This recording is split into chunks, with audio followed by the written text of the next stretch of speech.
हो सकता है ये कहानी पहले कुछ लोगों ने सुन रखी हो, लेकिन ये कहानी इतना ज़्यादा पावरफुल है। अगर आप एक जगह रुक कर ठहर कर केवल टाइम को फोड़ रहे हो तो ये कहानी आपके लिए है। ये कहानी है एक पिता और उसके बेटे की।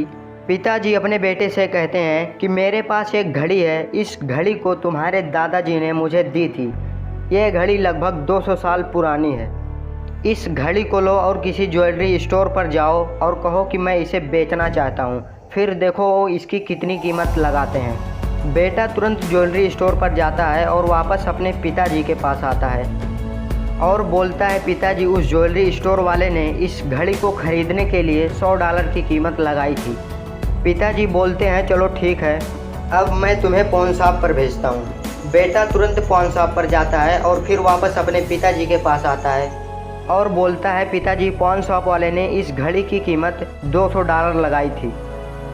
चलो ये भी ठीक है, अब मैं तुम्हें आखिरी जगह भेजता हूँ, अब तुम्हें जाना है म्यूज़ियम में। बेटा म्यूज़ियम में जाता है और फिर वापस अपने पिताजी के पास आता है और बोलता है, पिताजी इस 200 साल पुरानी घड़ी को ख़रीदने के लिए $3,75,000 देने के लिए तैयार हैं। उस लड़के को यकीन ही नहीं हो रहा था, विश्वास ही नहीं हो रहा था कि इस 200 साल पुरानी घड़ी इतनी भारी दाम में कैसे बिक सकती है। तब उस लड़के के पिताजी ने कहा, यही तो मैं आपको दिखाना चाहता था कि सही जगह कैसे आपको सही वैल्यू देती है।